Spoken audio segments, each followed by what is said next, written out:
Bonjour et bienvenue dans la vidéo d'aujourd'hui. Dans cette vidéo, nous allons continuer la correction du sujet d'analyse 3, session 2020-2021. Principalement, on va corriger l'exercice numéro 2. Voici l'énoncé de l'exercice numéro 2. Il est composé de deux grandes parties, grand A et grand B. Dans chaque partie, on nous donne une suite de fonctions, on nous pose deux questions sur cette suite de fonctions. Passons à la correction. En grand A, on nous donne la suite de fonctions fn de x est égal à x facteur de 1 moins exponentielle de moins x définie sur R+. En petit 1, on nous demande d'étudier la convergence simple puis uniforme de cette suite de fonctions. En ce qui concerne la convergence simple, déjà il faut remarquer que pour x égale à 0, fn de 0, ça sera égal à 0. On aura 0, facteur de 1 moins 1, ça sera égal à 0, il n'y a pas de calcul à faire, il y a convergence vers 0. Maintenant, pour x supérieur à 0, on va calculer la limite de fn de x pour voir s'il y a convergence ou pas. Donc, si on calcule la limite quand n tend vers plus l'infini, on voit que le terme qui dépend de n est exponentielle de moins nx, et ce terme tend vers 0 quand n tend vers plus l'infini, car moins nx va tendre vers moins l'infini, on aura exponentielle de moins l'infini, ça sera 0. Donc on aura x facteur de 1 moins 0, ça sera x. Et aussi, comme la fonction qui à x associe x prend la valeur 0 en 0, on peut regrouper ces deux résultats en un seul résultat, et on dira que fn converge simplement sur R+, vers la fonction définie sur R+, par f de x est égal à x. Passons à la convergence uniforme. Pour la convergence uniforme, il faut étudier le comportement de la norme infinie de fn de x moins sa limite quand n tend vers plus l'infini. Donc, fn de x moins x, c'est égal à moins x exponentielle de moins x. Et pour pouvoir connaître cette valeur, cette norme infinie, on peut étudier la fonction moins x exponentielle de moins x ou bien x exponentielle de moins x. Donc, si on pose ln de x est égal à x exponentielle de moins x, on voit qu'il s'agit d'une fonction dérivable.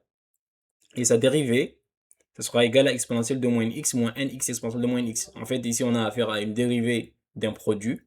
Donc, ça sera la dérivée de x multipliée par exponentielle de moins x. La dérivée de x étant égale à 1, donc on aura exponentielle de moins x. Et la dérivée de exponentielle de moins x qui est égale à moins n exponentielle de moins x qu'on va multiplier par x. Donc, au final, on aura moins nx exponentielle de moins x. Donc, le terme exponentielle de moins x se répète, on peut le factoriser. Donc, on aura 1 moins nx facteur de exponentielle de moins x. Exponentielle de moins x étant supérieur à 0, le signe de la dérivée va dépendre du signe de 1 moins nx. Donc, la dérivée va s'annuler en x tel que 1 moins nx égale à 0, c'est-à-dire en x est égal à 1 sur n.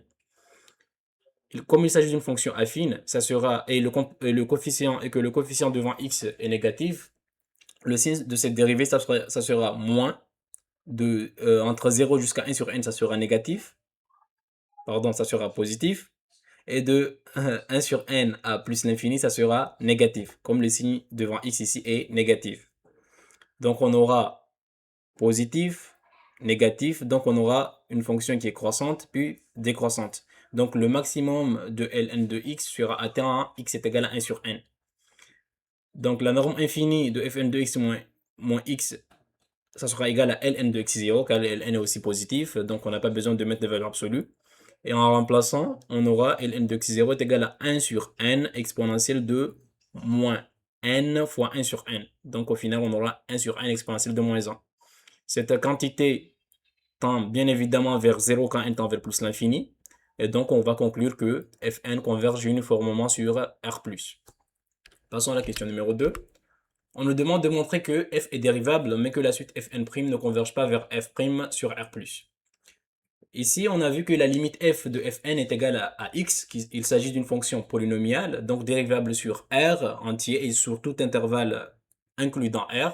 Donc, la limite f est dérivable, mais j'ai jugé nécessaire de montrer la dérivabilité de la limite f en partant de la définition. Parce que souvent, on apprend les formules de dérivée sans savoir d'où ces formules viennent. Par exemple, on nous dit la dérivée de x est égale à 1, la dérivée de x carré c'est 2x, la dérivée de sinus x c'est cosinus x, mais souvent, on ne sait pas d'où viennent ces formules. En fait, ces formules viennent à partir de la définition de la limite. Ici, pour vérifier la dérivabilité de f de x, on peut prendre x0 appartenant à R+, et on se pose la question de, de calculer la limite quand x tend vers x0 de f de x moins f de x0 sur x moins x0. Si cette limite existe, on dira que f est dérivable en x0. Donc, en remplaçant f de x par sa valeur, on aura x, et f de x0 par sa valeur, on aura x0. Donc, on a affaire à la limite quand x tend vers x0 de x moins x0 sur x moins x0 qui est égal à 1. Comme cette limite existe et elle est finie, on pourra dire que f est dérivable sur R+, et pour tout x appartenant à R+, f' de x égale à 1. En deuxième lieu, on demande de démontrer que fn' ne converge pas vers f'. Calculons fn'. Ici, on a toujours affaire à la dérivée d'un produit. Donc, ça sera la dérivée de x multiplié par 1 moins exponentielle de moins x, donc 1 moins exponentielle de moins x, plus la dérivée de 1 moins exponentielle de moins x. Si on calcule cette dérivée, euh, la dérivée de 1 c'est 0. La dérivée de exponentielle de moins x, le moins n va descendre en bas, ça deviendra moins fois moins n, donc ça sera plus n. Et on aura n exponentielle de moins x qu'on va multiplier par x. Donc au final, la dérivée sera égale à 1 moins exponentielle de moins x plus n x exponentielle de moins x. Si on prend la limite de fn' quand n tend vers plus l'infini, on va avoir 1. En réalité, ce terme-là, exponentielle de moins x tend vers 0. Nx exponentielle de moins x tend aussi vers 0 par croissance comparée. Donc la dérivée tend bien vers 1, qui est la dérivée de la limite de f. Donc on voit qu'il y a une contradiction entre le résultat que j'obtiens et l'énoncé. Je ne sais pas s'il y a une erreur de raisonnement que je commets ici, ou bien c'est l'énoncé qui a une erreur.